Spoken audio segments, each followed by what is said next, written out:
Okay, thank you. Thank you. All right. This is so ready. All right, say your name and spell it for me, please. My name is Rob Paulsen, Paulsen. I know that, but if someone else said it, No, that's okay, Christine. That's okay. I'm gonna cry. How I'm about so that? excited. Isn't that great? Okay, is this your first time to Savannah? Yes, it is my first time in Savannah. My wife is from Shelby, North Carolina, and she was born in LaGrange, Georgia. But I ain't never been this far east on the coast, and it's beautiful here. I really, really love it. I was out a little bit this morning walking around before I had to come to work, and it's really nice. I would love to spend more time here. This convention is excellent because it's not too big. It's got room for everybody to move around and do normal things like buy food and go to the bathroom. And it's got a really lovely collection of all kinds of fascinating, interesting artisans and craftspeople. And then there's me. And so I get to hang out with Drew and Christine and say, hello, Savannah. Love from the water tower. Isn't that great? That's the best part about my gig. 14 years old again. Oh, wait, watch what happens now, Drew. Nerf! Look, she's going to get, oh, it's the best part of my job. La, la, la. All right, before we get into the meat, can you just look in the camera and tell my sister that her name's Michelle, that you are happy, that I'm a cool girl? Can you just tell her that? Yeah. Hello, Michelle. Yakko Warner here. Listen, I came all the way from Burbank to meet your sister Christine, and I thought, like you told me, she was just a big turd in the punch bowl. Dude, she's fantastic. I mean, you know what? If I were 47 years younger, she'd have to take out a restraining order. All right? Hashtag you too. Bye. All right, first of all, thank you. I'm like in now. Okay. You're so welcome. Okay, so now these are the questions that if you go, girl, you're way Okay, off base. no, that's fine. My sister that I just had you talk to, my nephew is autistic, okay, and she told me that you do some work with the Autism Foundation. I do. What is it? I did my reading. Cartoons speak to kids with disabilities. What is that? That's got to be cool Christine, for you. honestly, and I am profoundly grateful that you asked that question. I honestly can think of nothing that is more rewarding in my work than finding out the extent to which people on the spectrum are not only interested, but honey, I mean, they are, it's like the shiny object. I have an autistic nephew myself, my oldest nephew, my sweet Andrew, and seeing what my sister and brother-in-law and Andrew's brothers lovingly have done to make Andrew as mainstream as possible is nothing short of heroic on a daily, hourly basis. Years later, when I started doing these events and people would start bringing their Andrews or whomever to these events and would say, okay, and often the autistic child is, 30, and mom and dad know that they have a sweet baby who will probably in some instances need some help, always. So when these folks come in and they'll say, okay, that's Pinky or that's Raphael or that's, now this means nothing, and I don't have a problem with that at all. But man, as soon as I start doing this, they do that, or they just go shoo. And often I find out that the child has been nonverbal until they hear United States, Canada, Mexico, Panama, Haiti, Jamaica, Peru, and that is the thing that gets them out of their head. So when the parents who are then standing behind them crying, it is not only an impossibly wonderful gift to me, but overall these events at conventions are this microcosm of how we would like life to be. Everyone here is accepted. Now, I will go to my grave believing that spandex should be a privilege and not a right, okay? But the fact of the matter is, irrespective of how you end up looking, or whether or not you might be on the spectrum, or whether you have anxiety issues, people come here and they stand in line. They are so polite. They are so helpful to one another. And I could not be prouder to be part of a group of people. So thank you for bringing that up, because, man, if this gives an aspect to the work that we all get to do that has nothing to do with money or ratings or action figures, it is a pure expression of love. And I can't get enough of it. So thank you for asking. Well, I was witnessing some of the people that were talking to you, and you, as a voice actor, you work in a vacuum. You get Totally. to know your jammies, you get to do this. So Right. what is this like when you Right. see this appreciation? Oh, it's mind-blowing. And I get it. I understand it's the characters who are famous. That's fine. I don't draw them. I don't write them. But I am an actor and I'm a singer. And it's not unlike music.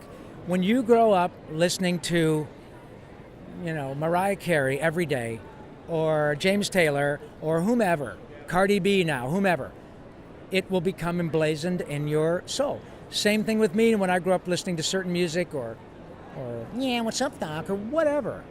And I have had the great good fortune of working on probably half a dozen shows which are arguably iconic. Animaniacs, Pinky and the Brain, Jimmy Neutron, Ninja Turtles twice, and nobody cares what I look like. Now, from my aspect as an actor, it's beautiful because I'm only limited by my imagination. But from the fan base, it's just glorious because they don't care what I look like either. So to a large extent, I'm like them. It's not about what they look like. It's not about whether or not I should shove my body into a Batman costume. It's about the fact that I want to and that it makes me happy. And then by extension, it makes people like you and your sister, and I will often see 3 generations, grandparents who were 50 when they started watching Animaniacs and Pinky and the Brain because they loved Looney Tunes when they were younger. Then they watch it with their college-age kids from 20 years ago. Now their college-age kids have their own children. So we see 3 generations who want me to sing United States, Canada, Mexico, and they all fall apart. And often they get tearful. I don't give a damn whether or not people recognize me. If I'm in a circumstance where I get a chance or somebody says, hey, what do you do for a living? Well, you ever watch Jimmy Neutron? And all of a sudden they just go, and from then on, it's just joyful.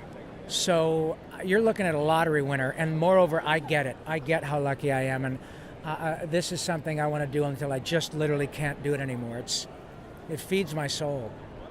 You just led me into my next question, and again, Okay. if I'm getting too personal. No. Am I to understand that you're a cancer survivor? I am. 3 years ago at this very time, and again, thank you for asking. At this very moment, I was about 2 weeks into my 7 weeks of radiation. It sucks. I'm a cancer survivor. Are you? It Well, just bless sucks. your heart.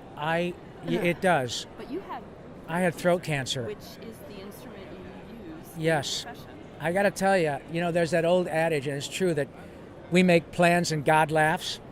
It's kind of like, okay, now I can handle getting cancer because a lot of people much younger than I, but throat cancer? Are you kidding me? What's so funny about that? But honestly, Christine, I was told at the beginning, look, here's the deal.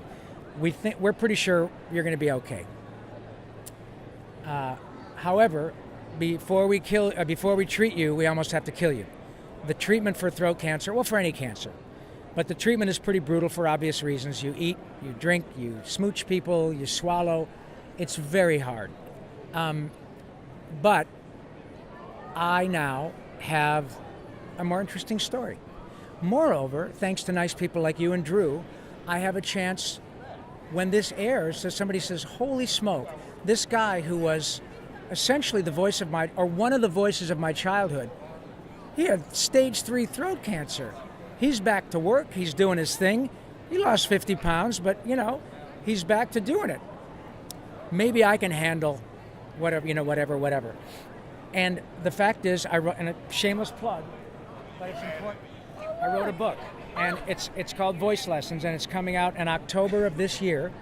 You can pre-order it on Amazon or Barnes & Noble, all that. But the reason I wrote it was precisely because of what you suggested. The last thing the world needs is a Hollywood autobiography. Plus, I'm not a celebrity, the characters are. And I don't have an interesting story about redemption or 14 times to rehab or 18 marriages. But when you talk about a guy who's made his living doing really, really famous cartoon characters for 30 plus years, and then at 60, he gets throat cancer, now you're talking. Now you have something that is a unique experience But the reason that the book is more powerful is because what I learned from having the incredible opportunity to voice Raphael, Donatello, Yakko, Pinky, Carl Wheezer, Arthur from The Tick, on and on and on, is the number of children whom I and my friends, not just me, have spoken to throughout these years who have had to go through what you and I have gone through, and often they don't make it. And their parents keep in touch with me. And let me tell you, baby doll, sorry, in this, I got to be careful what I say. I didn't mean that in any pejorative way. Okay, Rob Paulsen just called me baby doll. I'm Okay, sitting here having a hot flash, thank and I'm you. dying, talking Well, about cancer. He can call me anything he wants. Thank you for that, because I have to watch what I'm so. My wife, as I said, is from down here, so people say honey and sweetheart, I get you. and I have to be careful because I don't mean it. Okay. Not with me. Thank Knock you yourself very out. much. I'm an Thank old you. lady. Anybody Thank you, wants to honey, call me baby, sweetheart, darling. There you go. But let me tell you, when these parents continue to send me Christmas cards or, Rob, here's a picture we found of you and Jordy 6 months before he passed away when you were with him in the hospital. And again, not just me, but holy, that, all of those experiences set me up to be able to handle my time in the cage. And the numbers of times, Christine, when I was out of it, I mean, the radiation beats the daylights out of your mouth, and chemo and all that. The number of times when I'd be barely awake, in some Vicodin bliss, and I would see a commercial for something, I think, I'll never be able to taste that again. And I would think, wait a minute. What about Chad? What about Mandy? What about Jordy? What about Lucas? What about all these children who died from their cancer? You are now 60 years old. Shut up. You're going to be okay. You're going to have to struggle a little bit, but you're going to be okay. That is what the book is about. The depth of love and power that these characters have. Let me tell you, turtle power is real. I had a woman come up to me a month ago telling me how much she appreciated Ninja Turtles. Her sweet brother at 37 had just died 2 months earlier of pancreatic cancer. And I said, oh, I'm so sorry. No, it's okay. He had a bad prognosis, but every day for 6 months while he was being treated, his siblings and cousins around the country would wear something that had turtles on it. And whenever, he had a prescribed time every day or every week where he would get his treatment. And at that moment, they would all have an alarm on their phone to say, all right, Jordan's going through his treatment now. Tap your turtle bracelet or your turtle t-shirt or your turtle mask. And he still didn't make it. But it didn't matter. It was about, that's what got him through whatever. How can you quantify what that means to people? So this opportunity to share that, man, I hope that people like you are nice enough to ask me, look. Turtle power. Hi. Isn't that great? How about that? Oh my God, Rob Paulsen. Oh, yes. I didn't recognize you at first. Well, I didn't recognize you. You are... I'm nobody. Yes, you are. Oh, I beg to differ. You're wearing a turtle costume, and your timing was perfect. Please tell the NBC audience that you are not a plant. You walked by just organically as What's your name? Leonardo. Marissa Huddy. Are you from Savannah? I'm from Fort Mill, but I'm studying in Savannah. I'm an art student. So I had Oh my gosh. Well, so you make cartoons? You're going to make... I do. Oh, Okay. I'm a comic artist. Well, please, my friend Kevin Eastman did that too, and he made Ninja Turtles. So when you make your own animated show, my name is Rob Paulsen, Paulsen, personal friend of Christina's and Drew's. So please hire me, okay? And Turtle Power. And hello, nurse. Now watch what, best part about my job, watch this. Narf. That's all I have to do. Talk about a superpower. So Okay. nice to meet you. Nice to meet you too. Can I have an autograph and a selfie? You can. As Go soon for as I it. get No, done with we're these, done. I want you go. Oh, we are? You go. Okay. Well, we're not done, but she's okay. important. Great. Well, thank you. Oh my God. Well, you know what? This is on me because you helped us out here. Really? Oh, of course. So you pick a picture. Donatello. Oh, good. Now, that's another cool thing about this. Check this out. from an acting standpoint, I was Raphael when Christina was barely born. So what are you? You're almost 30-ish, 32? Almost. Almost. Okay, so I'm 63 years old. I was 31 when I did this version, on which I got to play this guy, right? Mm-hmm. Now here we are. 25 years later, I get to be Donatello, and look at that beautiful face. Look what it makes her do. Isn't that the coolest thing in the world? It is the coolest thing in the Oh world. my God. You said what your name was, I'm sorry? Marissa Huddy. Can you make it out to Rissa? Sure, R-I-S-S-A. I can. I'll put, hey Rissa, with a little R thing at the top. Hey Rissa, turtle power. Love, Donnie. Look how she's bouncing around. The best part of my job. There you go, sweetie. You want to get a selfie too? Yes. Okay. Here, it's about me, so we'll do it like this. You get it? Yeah. Thank you, sweetie. Oh my gosh, You're thank so you. lovely. Not at all. Thank you for helping us out. Oh, thank you. You're going to be a star, kid.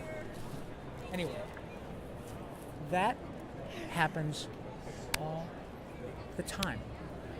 Often, it happens in a social situations. It's not even this. You know, if you're wearing that, like at Starbucks, happens every now and then, and I hope this is not off-putting, ma'am, but I worked on the show. Oh, really? What did you do? Well, I was Yakko. Oh, my God. And it's not just like, oh, that's cute. It's like, because there's this connection that All of a sudden you hear this, and Drew does what he's doing now. He just smiles. I've had Maurice LaMarche, who was the brain, a couple of years ago at a convention in Texas, 80,000 people. Young man about your size, Drew. 15, 20 folks in line down the road, big line, Pinky and the Brain. Comes up, tatted out, ponytail. And I said, hey, God, you're a big one, aren't you? Breaks into tears. Now, and then he starts, oh, man, I'm so sorry, sir. I'm so sorry. I said, oh, no, it's, what, are you okay? He says, no. Well, he had 2 tours in the Middle East. And what got him through it were his Simpsons and Pinky and the Brain DVDs. So this man spends his day having people shoot at him, never asks twice about why he's the best of us. And he goes there like all the rest of the folks in the military, does his job, comes home, and drives, parks, pays to get in, stands in line to tell me how much Pinky and the Brain meant to him while people were shooting at him. I am the luckiest man in the world. So the reason these stories are important is because it shows you that it's not about movie stardom, it's not about money, it's not about ratings, it is about this, we are so in this whole experience together, and we all have our gifts that allow us to help one another. The folks who are on the autism spectrum have their very specific, unique gifts, which teach me about my own shortcomings. It works on every level. So thank God for cartoons, you know? I love you. No, please, I'm having a sweaty heart attack. Oh, you're going to go home with all my sweat on you. There are people who would pay money for that. I know. Especially in LA. Oh, It's for a little yours, twisted. For yours. Oh, no. Not for mine. No, I was like, no. oh, I know that. Oh. Okay. Okay. Mr. Paulsen. I'm sorry I'm rambling, but No, if you're going to ask, you- you're giving me such a bully pulpit. We have the pleasure of meeting a lot of famous people, and I don't think we've ever been disappointed. I mean, everybody's lovely, but you might have just shocked me. No, and I mean, Thank you you, are so Christine. genuine and kind, and you shared so many parts of your story that people might not ask. And I'm always. I'm that type glad of- you did, I'm though. always the type. I can find out about all. I can look at your Wikipedia course you page can. and find out anything that's got to do with. Although, if I asked you to shoot, I wanted to bring like a news script with me so you could read it as Pinky, and I couldn't I can find read one. whatever you like. I couldn't find one that wasn't like death, destruction. I'm like, I don't want Pinky telling me. You know, I had a guy somebody once in Southern Ontario years ago. Hey, Mr. Paulsen, can I get a recording of you reading something? I said, sure. What do you got? And he goes, well, here. And he gave me his copy of 50 Shades of Grey. And I said, Well, what is that thing No. you showed me? What is that thing you showed me, Drew, with all of them, all you guys lined up, where you read Star Wars? Twisted Tunes. oh, Yeah, my God. yeah. isn't that the coolest thing? It's What a fun what thing. Christina's and Drew are talking about is my friend Jeff Zanini, who actually is the guy who books me at these conventions, came up with a great idea years ago in which at the bigger shows, and we have a lot of voice actors, he'll get myself, Maurice LaMarche, who is the brain, and Morbo, the newscaster on Futurama, and Toucan Sam, follow your nose, and Kevin Conroy, who's Batman, and all of us together, and we read like a Star Wars script or whatever, Back to the Future as our respective cartoon characters, but as like you could have Bubbles from Powerpuff Girls be Luke Skywalker, and Pinky would be Darth Vader, and it's just so much fun. And actually, you can find them online. They're called Twisted Tunes. But the one you're talking about, I think, was the first one we did at Seattle, and man, that thing's got like a couple million views. Half of them are I was Drew. gonna say I have a few of them. Yeah, It's after a just couple so of pops, good. it gets really funny. It's just so It's good. thank you. I'm making sure. Okay, good. We got a little bit of time. Oh, no, we're actually, good. when people have- is there anything you would like to ask me? Please, whatever you got. I mean, getting into your profession, like any shorthand advice, I'm sure there's a laundry list of what to Work do. with Brian and De how Palma. to. There you Early go. on. Oh, yeah. I thought you were going to ask about body double. Yeah. There you go. Boy, that one, talk about the sins of the father. I remember my son said to me once, I won't use it here on camera for you, but that was an interesting movie to be sure, but, it's an adult film and pretty violent and all that. Not an adult film in that regard, I know. although the subject Themes. matter, Yes. right. It still gives me the willies. Thank you. And it does to me too, and that was what Mr. De Palma intended. But years later, I did that movie when I was probably 28, and years later, my son, when he was probably 15 or 16, had a bunch of buddies over. So I hear in the middle of the night, "Hey, Dad," and of course, the first thing I think, "Oh God, somebody's drinking." Yeah. "Hey, Dad, did you do a movie called Body Double?" And my wife did exactly what she's going. So the lesson is, it's never too early to say, I don't think I should do that. Anyway, But yeah, just Okay, break it- yeah. Just It's a very- anyway, I mean, there was a time, and I mean, I'm not saying that time has passed, but there was a time that I was thinking about that and was trying to research that. And Sure. Just looking from obviously Well- a veteran. I mean, what some You talked to advice for Marissa just a anybody? few minutes ago, and honestly, she said she was going to do that. it's Drew, it's not mystical. It's an acting job like any other. I moved to LA 41 years ago this year, ostensibly to do live action, and that's what I was. I was a singer who became an actor, did a lot of stage, moved to LA. So I was doing, episodic television, commercials, the occasional feature. I did not go to LA with the idea of doing voice work other than being a singer. Then the opportunity arose for me to read for G.I. Joe and Transformers, which were my first two cartoons. And like virtually everyone with a pulse, I loved cartoons, but I didn't really think about it as a viable, another sort of arrow in my acting quiver. So when the opportunity arose, I said, yeah, man, it took me about 2 seconds to think, dude, this is the gig. Nobody cares what I look like. It doesn't matter whether I'm young, old, short, tall, thin, fat, green, white, black, it doesn't matter. I'm limited only by my imagination and my skill and the kindness of people who hire me.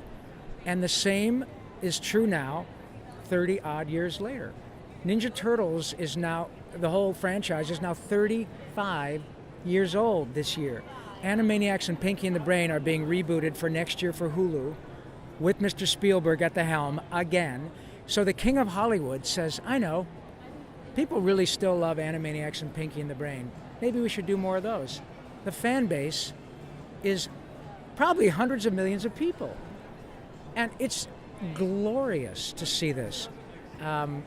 So the short answer to your question is, now that there are people who say, wow, I just want to be a voice actor because of video games and all that, and the animation boom, it is still all about acting. The reason people like the characters that I've done, or that Greg Sipes has done, or Jim Cummings, or whomever, is that we're qualified and actors, and we're good at our job. Hollywood is full of really good actors. The mistake is in thinking it's just about a funny voice. Maintaining it and having a character that is drawn beautifully and is written beautifully and meshes with the voice. That's how you get The Simpsons. That's how you get Futurama. That's how you get Pinky and the Brain. They all have to be strong in their each particular aspect. So what I tell young actors who maybe want to focus on voice work is to act, do stage. Improv is huge. Improv is a very helpful skill in any case. It allows you to speak extemporaneously without being too self-conscious. So act, sing, dance, anything that allows you to express yourself. Also, there's lots of really good information available for free. There's a wonderful website called iwanttobeavoiceactor.com by my friend D. Bradley Baker, who is a miraculously gifted fellow. I have a podcast called Talkin' Tunes, TALKIN''TOONS, which is free on iTunes. And I don't know, a couple hundred episodes. And you hear from Billy West and Maurice LaMarche and Tress MacNeille and Tara Strong and Nancy Cartwright and Jim Cummings and all the people from whom you'd want to hear. But then it's really about having fun and playing and being creative and not being self-conscious, not worrying about whether you're tall, thin, fat, short, white, all the reasons people love this medium. It's about expression and creativity. So that's what I would do. Just go and play. But if you can do local theater, local improv, sing at church, anything that allows you to get out there and express yourself. And it's not about the money. I mean, it is for me now, but no one who's here and no one whom we've spoken of started doing it for money. They started doing it because it makes your soul happy. And there really is no nobler reason to undertake that, right? And so ultimately just have fun and play, you know?